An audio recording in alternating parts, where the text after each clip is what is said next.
What's the news across the station? Read me one of information.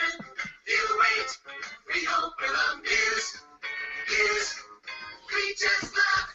We love it.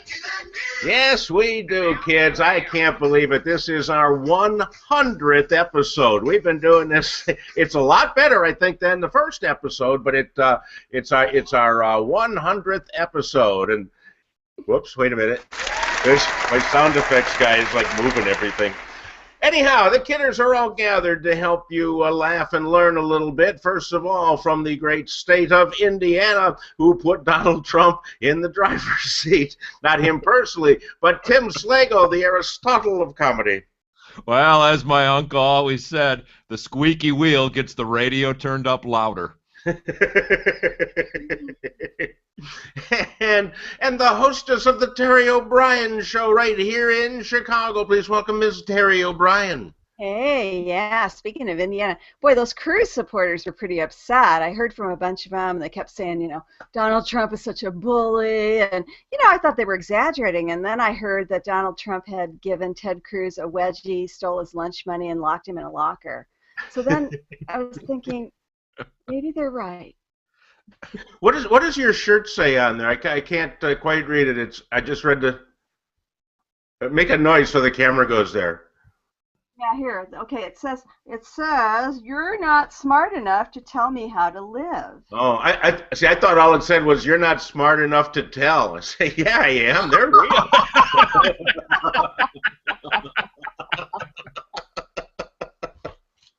Nobody's telling. And this is setting the tone for this week's 100th issue. I would not say that this is, as the kids say, NSFW, not safe for work. Not in any means, because there's no pictures. But we do have stories that will talk about body parts. And so, you know, if that offends you, if you don't have a body, well, then turn it off right now. Okay, good to go. We're going to start this one. There's an artist, a performance artist, I guess you call him, in New York, a guy by the name of Duke Riley. And what he's done is he's taken 2,000 pigeons, and he's outfitted all of them with LED lights on their feet, and he's going to set them free over the river, the East River in New York, and they're supposed to fly around in a pattern and come back. And he's doing this like every weekend in the summer. And PETA should be all over this, I would think. It's kind of how they had to smuggle television broadcasts behind enemy lines during World War I, one pixel at a time. Why is this necessary in life? I'm still trying to figure this out. Well, it's great for late night trap shooting. When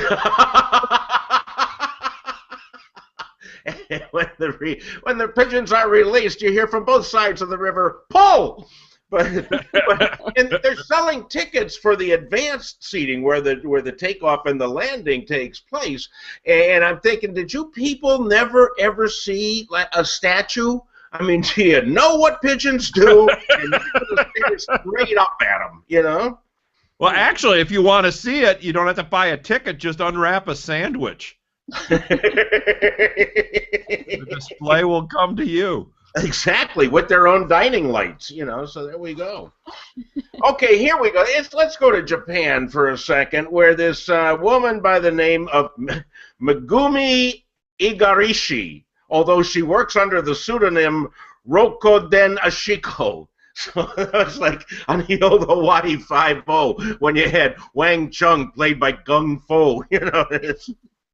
Never mind. This woman is fascinated with her own coochie, her own lady parts, to the point where she recently distributed data that allowed her subscribers or her friends or really anybody to make a 3D print out of her hoochie.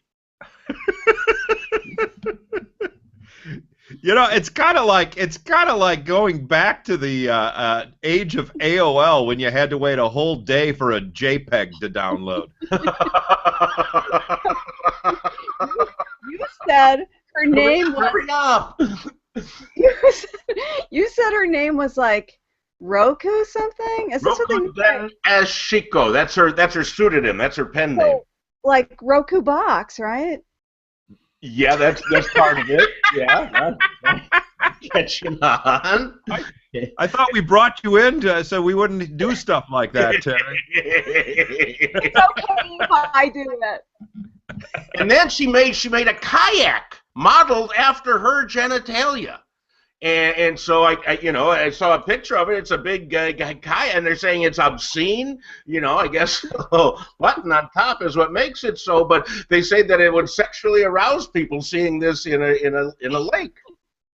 I So did it work? imagine it's bigger than life size. Well, yeah, because she's sitting in it,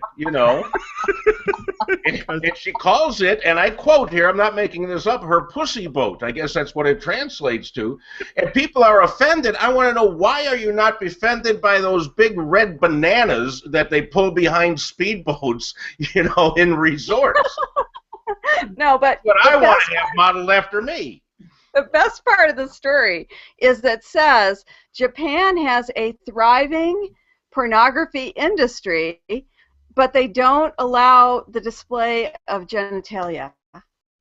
Well, that's where the anime porn started. You realize you can't show it, but you can draw a picture of it. God bless them anyhow. Well, here's another one. While we're on the subject of genitalia, this is really disturbing. The people that we vote for to run our country are spending our taxes in bizarre ways. For instance, the following studies have been done with our tax money. One scientist they paid to have a bee sting his penis repeatedly to find out if that was more sensitive than being stung in the nose or the lip. And then there's another one that concluded that Democratic women in Congress were less feminine than Republican women. Well, yeah, a pantsuit's going to do that for you, I don't Why know where would you have a bee sting your penis? I mean, is this some form of organic Cialis? Well, it's going to swell. No, they wanted to find which was more sensitive, being bitten or stung on the wiener or the nose or the lip. And the wiener came out third. It's much worse to be stung on the nose or the lip. And in certain circumstances, I'm sure a bee could get all three in one sting. No. What did they conclude about the Democratic women being less feminine than They look less feminine than Republican women. Oh, come on now. You're telling me that doesn't look Come on now. I'm sorry, I promised the people no disgusting pictures. I'm sorry. So anyhow, that's where our hard-earned money is going to. And we've got one more story. This again has to do with the Asians and I guess porn. This is over in China, where they have made a new rule. If you are live streaming a podcast, as we are doing right here, you are banned from seductively eating bananas on camera. Well, yeah, because you don't want to tease the monkey. But I mean, how do you seductively eat a banana? I mean, this one's a little overripe. This is like an old man. It's really mushy, like it is in real life. So this would probably not get. I really have a gag reflex. I can't do. If this was the shape of a kayak, it'd be different. But how would you do that, Terry? How did you just go all the way, or what? Oh my God! Okay, good. I'm glad. My God! What has happened to the show?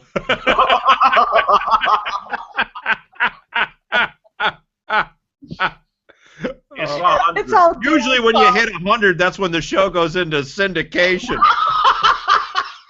I think the 100 mark for us is desperation, not syndication.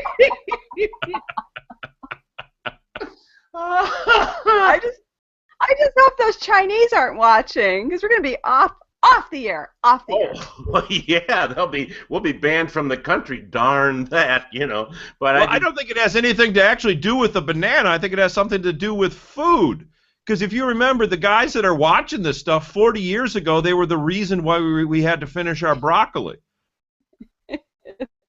What guys? The Chinese men that are watching Oh yeah, because they didn't have any food porn. Yes. I'm hip now. Okay, they didn't have any broccoli, so we had to eat it. Yeah, those bastards. You know, it's all. Anyhow, I hope they resolve. Yeah, nice clean family joke. That's what we the show. Trying to come back with a nice clean family joke after that. So please, people, do not eat any bananas anywhere, anytime. It's something that should just be between you and your cereal. That nobody else needs to be involved. Anyhow, I believe that may be it for this week. Yes, mercifully it is. And so, anybody have anything that they would like to plug? Campaign 2016 at Zanies, May 23rd. It's a political showcase there with the third Monday of every month. And Zanies. Oh, okay. Tickets at Tim Slagle, or we can find more information at timslagle.com. Yeah, at timslagle.com or chicago.zanies.com. Oh, I'm just looking for the music. to, wait, hold on. The music drowned you all out. This is our 100th episode. We'll go overtime. Give them that website again, Tim. Timslagle.com or chicago.zanies.com. There you go. And Terry, you had some information? Oh, no, I'm just looking forward to living long enough to regret this. Okay. Well, I might have a heart attack in the next 5 minutes. So. And I'm coming out against the use of unisex bathrooms because I went into one, the woman before me left the seat down, and there's no excuse for that. So, anyhow, there's your ending. Good